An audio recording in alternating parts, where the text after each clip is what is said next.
Selamat pagi, Bapak Ibu semua.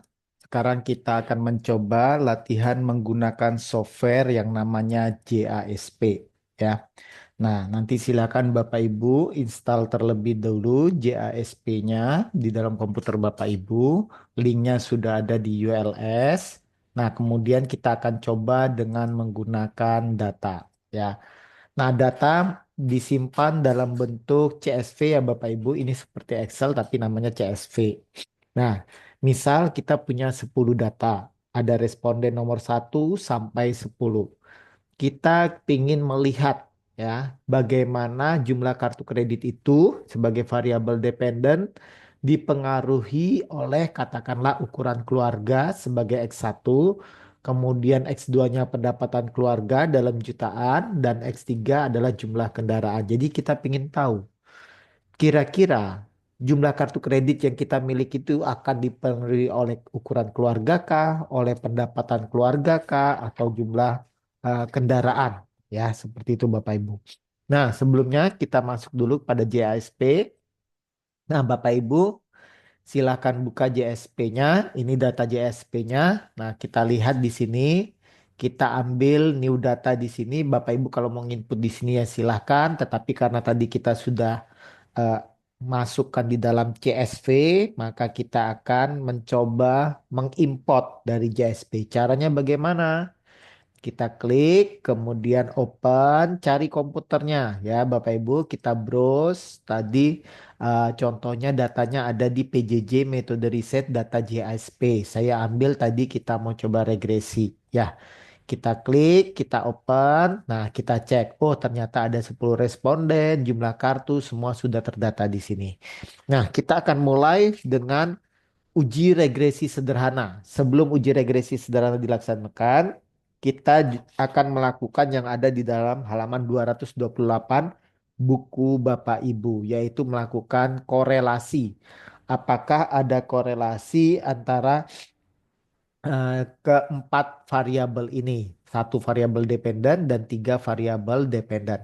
Nah, di sini Bapak Ibu lihat di atasnya ada time series, SEM, reliability, dan seterusnya ya.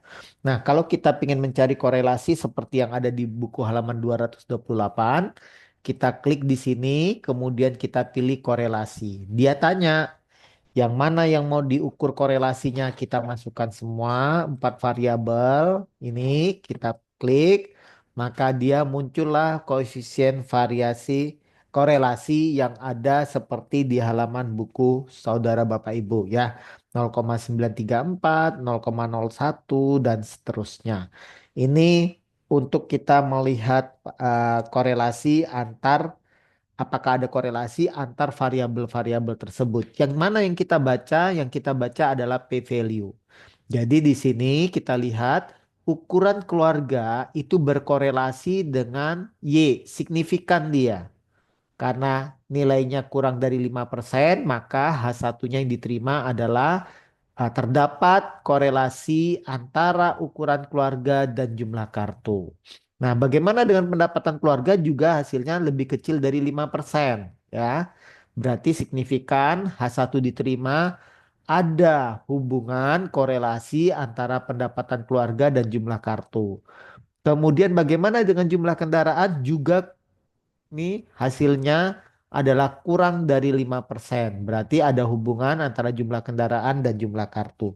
Nah, kemudian sekarang kita mau melakukan regresi. Kita mulai dari regresi simple linear regresi.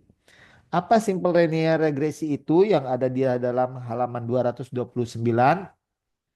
Itu adalah regresi sederhana di mana hanya ada satu variabel dependen yaitu jumlah kartu. Maka jumlah kartu kita masukkan sebagai variabel dependen. Kemudian berikutnya adalah misalnya di buku saudara itu pendapatan keluarga. Maka masukkan sebagai kovariatnya. Nah, dari sini hasil ini ada sama seperti yang ada di halaman 229 ya Bapak Ibu. Nah, yang kita baca yang mana? Yang ini, model satu. Ternyata koefisien determinasi dari pendapatan keluarga terhadap jumlah kartu itu adalah 98,6%. Maksudnya apa Bapak Ibu?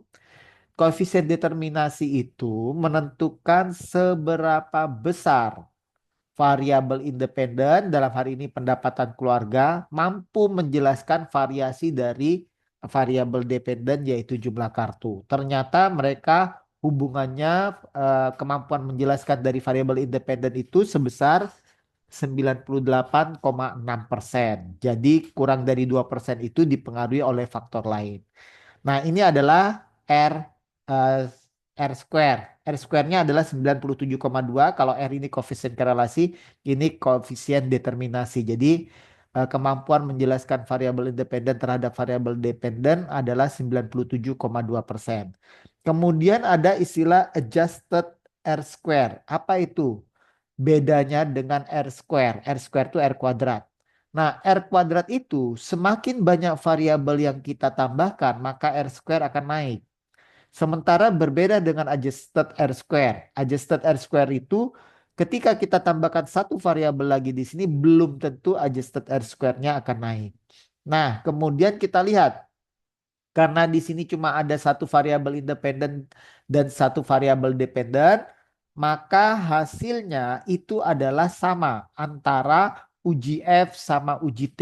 Apa beda uji F sama uji T? Uji F itu uji serempak. Artinya misalnya variabel independennya ada beberapa 3 sampai 5 variabel independen, mereka secara bersama-sama mempengaruhi variabel dependen. Itu uji F. Kalau uji T, dia akan melakukan secara parsial. Nah, dalam kasus ini pendapatan keluarga diukur. Oh, ternyata ada pengaruh nggak terhadap jumlah kartu. Itu beda uji F sama uji T. Nah, karena ini kita simple linear regresi, maka kita lihat di sini hanya ada satu variabel independen. Maka di sini ketika hasilnya signifikan uji F, di sini juga uji T-nya signifikan karena hanya ada satu variabel independen. Nah, yang ini apa beda unstandardized dengan standardized error ya, unstandardized sama standardized. Nah, unstandardized dipakai untuk data yang sifatnya rasional, rasio ya. Nah, jadi misalnya data keuangan nanti akan ada hasil intercept dan variabel independen, koefisien regresi intercept dan koefisien regresi variabel independen. Tetapi kalau kita data-data seperti marketing yang berbicara persepsi, saya tidak membutuhkan intercept. Jadi saya cuma membutuhkan apakah ada pengaruh antara kualitas layanan terhadap kepuasan pelanggan. Nah, ini saya cuma butuh pengaruhnya positif atau negatif. Kenapa? Kalau persepsi itu kita tidak pakai unstandardized, ingat persepsi itu kan bisa berubah-berubah. Beda dengan uang. Kalau uang dia fix. Nah, persepsi hari ini saya dinilai jam 5 pagi, saya bisa kasih nilai 7. Tapi jam 10 mungkin saya bisa kasih nilai 6. Sehingga yang saya butuhkan hanya arahnya positif atau negatif. T ini menunjukkan tabel T statistik. Ini probabilitas menunjukkan signifikansinya. Tingkat kesalahannya kurang dari 1% kah, 5% kah, atau 10%. Ini untuk linear regresi sederhana seperti yang ada di buku Bapak Ibu halaman 229. Nah, terus bagaimana kalau variabelnya lebih dari satu?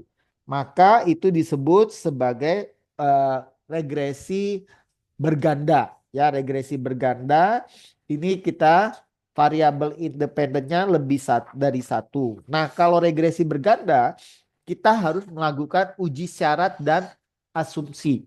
Syarat dari regresi adalah data harus berdistribusi normal ya. Kemudian asumsinya itu ada asumsi bebas multicol, bebas hetero, bebas autokorelasi dan hubungan antara variabel dependen dan independennya itu adalah linear. Baru kita bisa pakai regresi linear berganda. Nah, misalnya kita melanjutkan contoh tabel tadi, namun menambahkan data hingga menjadi 30. Nah, coba kita lihat apakah data ada 30. Sebentar, di sini kita coba cek data-datanya PJJ, HIJ, KLMN, PJJ. Nah, di sini ada mata kuliah metode riset. Ada nggak regresi yang nilainya lebih dari 10? Oke, ternyata saya tidak memasukkan data tersebut. Ini independensi, logistik, regresinya cuma ini. Regresi ini sama persis dengan data yang tadi saya sudah tunjukkan. Berarti kita tidak punya data lain, ya. Nah, padahal di dalam halaman 233 itu dikatakan kita menggunakan data apa itu menjadi menambahkan data tabel 51, 15.1 menjadi 30. Kebetulan saya datanya waktu itu tidak save sehingga kita akan apa itu menggunakan data berbeda. Nah, jadi kalau misalnya kita pakai data yang sama lagi, tadi data 10, tentu hasilnya akan berbeda dengan yang ada di buku. Kebetulan dulu saya tidak men-save data yang 30 ini. Ya, jadi kita coba saja menggunakan data 10 ini ya Bapak Ibu ya. Nah, berarti bagaimana? Nah, kita lihat sekarang kita ingin memasukkan semua variabel. Nah, ini kita masukkan semua ya Bapak Ibu. Jadi ada X1, X2, X3. Ini nilainya langsung berubah. Nah, hasil ini akan berbeda dengan yang ada di dalam halaman 235. Kenapa Bapak Ibu? Karena data yang kita pakai di sini adalah data 10 apa itu responden. Sementara Bapak Ibu kalau melihat catatan yang ada di halaman 233 itu adalah melanjutkan tabel 15.1 dengan menambahkan data hingga menjadi 30. Nah, tetapi whatever tidak terlalu penting Bapak Ibu. Yang penting adalah bagaimana kita menjalankan JASP-nya. Mau datanya 10, mau datanya 1000, terserah saja ya. Nah, cuma yang perlu Bapak Ibu ingat, hasil yang ada di video ini akan berbeda dengan yang ada di buku halaman 235. Namun saya akan menunjukkan caranya. Bagaimana kalau kita ingin menguji linearitas? Nah, di sini Bapak Ibu bisa lihat di sini linearitas itu kita lihat tabel QQ. QQ plot standardized residual. Saya klik maka dia muncul seperti ini. Ini seperti halaman 233. Bedanya data kita ini cuma 10, 4, 5, 6, 7, 8, 9, 10. Sementara data halaman 233 ada 30 data. Ya. Nah dari sini kita lihat bahwa ternyata ini datanya memang eh, cenderung bersifat linier. Ya, kita lihat di gambar 15.3 tersebut Bapak Ibu ya. Nah, gambar 15.4 kita coba keluarkan parsial plotnya seperti apa. Nah, akan diolah, sedang diolah Bapak Ibu. Nanti gambarnya akan muncul banyak gambar seperti halaman 234 di buku Bapak Ibu. Di situ ada jumlah kartu versus ukuran keluarga nih Bapak Ibu. Linear kan ya, kurang lebih linear. Sementara ada jumlah kartu plus pendapatan keluarga juga linear. Kemudian ada jumlah kartu dengan jumlah kendaraan juga linear tetapi negatif ini. Kalau ini positif ya. Nah, is okay Bapak Ibu nggak ada masalah. Kita lanjutkan lagi.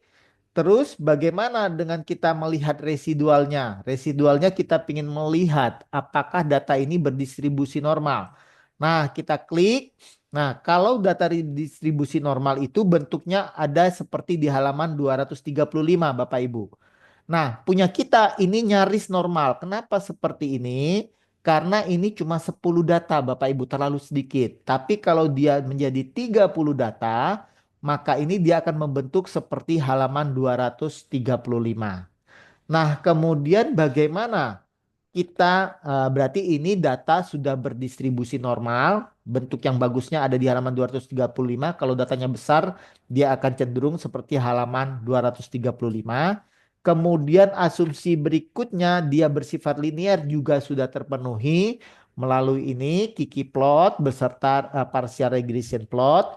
Kemudian berikutnya adalah apakah kita melihat eh, ada multikolinearitas atau tidak. Kemudian ada heterogenitas atau tidak.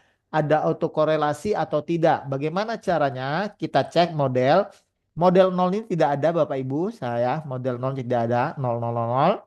Nah, model 1 inilah model kita. Kemudian kita akan mengecek bagaimana uji yang kita sebut uji heteroskedastisitas. Nah, kalau heteroskedastisitas kita menggunakan apa ini? Kita menggunakan toleran. Sebentar, Bapak Ibu. Kita sebentar sebelum ke heteroskedastisitas, kita masuk dulu uji multikolinearitas. Nah, uji multikolinearitas itu dilihat dengan menggunakan tolerans, ya. Tolerans dan VIF. Itu seperti yang ada di halaman 236. Bapak Ibu perhatikan yang ini, ya.